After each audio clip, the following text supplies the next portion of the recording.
cara pengisian lembar jawab komputer atau yang sering disebut LJK untuk tes pendalaman materi ASPD tahap ketiga Dinas Pendidikan Kota Yogyakarta. Dan tentunya ini nanti juga akan digunakan pada saat pelaksanaan ASPD yang sesungguhnya.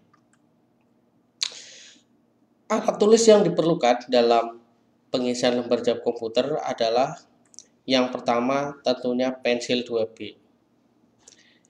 Diusahakan pensil itu lebih dari satu, ada cadangannya, agar pada saat pengisian lembar jawab komputer nanti tidak bingung jika salah satu pensilnya terjadi kerusakan, misalnya patah pada ujung rautannya dan sebagainya. Kalau punya cadangan itu tinggal ambil yang satunya, tidak perlu meraut, karena meraut itu juga memerlukan waktu, sementara waktu itu dibatasi.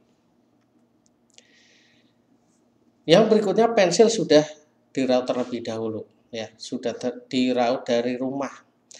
Jangan ketika tes membawa pensil baru, ya, dari rumah itu pensilnya sudah diraut terlebih dahulu. Dalam meraut pensil jangan terlalu runcing. Jadi disarankan justru merautnya dalam kondisi yang tumpul, agar hasil penyilangannya itu mudah terbaca. Ya, kalau pensilnya runcing nanti penyilangannya otomatis tipis. Ya, kalau tipis itu sulit dibaca. Maka untuk cara merautnya adalah jangan terlalu runcing. Ya, kalau terlalu runcing nanti juga mudah patah. Ya, sehingga tidak terlalu runcing, sehingga dalam penyilangannya nanti mudah terbaca. Dan jangan lupa siapkan juga karet penghapus, ya, untuk antisipasi jika terjadi kesalahan dalam mengisi lembar jawab komputer. Itu ya alat tulis yang perlu disediakan. Nah, yang perlu disediakan selain yang di atas adalah rautan. Ya. Rautan ini digunakan jika diperlukan saja, ya, hanya sebagai cadangan saja. Sebisa mungkin rautan ini tidak digunakan. Karena apa? Karena pensil sudah diraut dari rumah, ya. Tapi perlu dibawa juga rautan, ya, apabila tahu-tahu pensil yang ada itu ternyata rusak semua. Nah, ini rautan nanti bisa digunakan. Nah, itu alat tulis yang diperlukan, ya. Ada pensil, ada penghapus, ya, ada juga rautan. Penghapusnya yang bersih, ya. Nah, diusahakan penghapusnya bersih agar nanti ketika menghapus lembar jawab komputer itu juga tidak kotor, ya. Karena kalau nanti ketika menghapus di lembar jawab komputernya itu kotor, itu nanti juga bermasalah. Cara pengisian lembar jawab komputer itu bagaimana? Ya, yang pertama harus membaca petunjuk dulu, ya, petunjuk pengisian lembar jawab komputer. Ya, petunjuk itu ada di sebelah pojok kanan atas, ya, pada bagian lembar jawab komputer di sana itu ada. Cara pengisian LJK adalah dengan menyilang, ya, dengan ketentuan menyilang dari ujung pojok ke pojok lainnya. Silanglah lebih dari satu kali, agar silangan menjadi tebal. Nah, oleh karena itu tadi, ya, ketika meraut itu jangan runcing, tapi diusahakan adalah rautannya pensil yang tumpul saja. Agar apa? Agar mudah dalam melakukan penyilangan. Ya, silanglah lebih dari satu kali agar silangan tebal, ya, namun tidak merusak LJK atau lembar jawab komputer. Bentuk silangan itu tidak boleh keluar dari kotak yang ada, ya, tidak boleh keluar.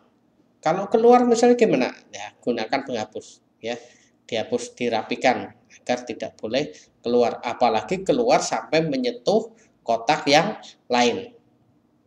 Kalau hanya keluar sedikit saja itu tidak masalah, yang penting tidak sampai menyinggung kotak yang lainnya. Dan berikutnya, memastikan LJK tidak terlipat, tidak kotor, atau tersobek. Ya, jadi lembar jawab komputer itu harus dalam kondisi yang baik. Ini bentuk lembar jawab komputer yang akan digunakan. Ada 9 bagian yang perlu diisi. Yang pertama adalah nama, ya. Nama nanti kalau panjang di sini itu boleh disingkat, tapi harus konsisten dari hari pertama, hari kedua, dan hari ketiga.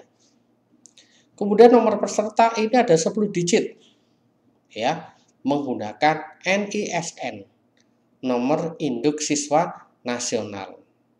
Nah, ini ditulis dulu angkanya di atas, setelah itu disalin di bawahnya, misalnya 0, berarti di sini disilang angka 0. 2 berarti disilang angka 2 dan seterusnya. Tidak boleh salah. Ya, dalam pengisian nomor induk siswa nasional ini tidak boleh salah. Kenapa? Karena kalau terjadi kesalahan di sini, nanti namanya itu akan tertukar dengan temannya yang lain. Maka nomor peserta ini nggak boleh salah. Demikian juga berikutnya ini tanggal lahir. Udah tahu ya tanggal lahirnya, nah ini nggak boleh salah.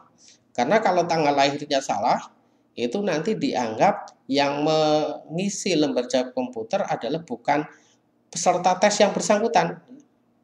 Nah, oleh karena itu, tanggal lahir itu juga harus benar. Ya, harus benar. Setelah tanggal lahir adalah mata ujian. Nah, ini. Mata ujiannya apa? Bahasa Indonesia, matematika atau IPA. Ini jangan sampai salah ya. Mata ujian yang akan diujikan hari itu. Ya. Setelah mata ujian yang berikutnya di sini nama sekolah. Ya, ditulis secara manual. Kemudian setelah nulis nama sekolah adalah yang keenam menyalin kalimat. Saya mengerjakan ujian dengan jujur. Disalin di sini di bawah. Setelah disalin, kemudian tanda tangan. Setelah tanda tangan, diisi tanggal saat ujian. Bukan tanggal lahir ya, tapi tanggal ujian. Setelah 8 poin ini terisi dari nama, nomor peserta, tanggal lahir, materi yang diujikan, nama sekolah, menyalin kalimat, tanda tangan, dan tanggal ujian, berikutnya baru menjawab ujian soalnya ya, menjawab soal demi soal ya. Diharapkan semua nomor bisa dijawab ya, bisa dikerjakan ya, dan kalau sudah selesai nanti bisa dikumpulkan ke Bapak atau Ibu guru. Oke, demikian cara pengisian lembar jawab komputer. Semoga hasil tesnya menjadi lebih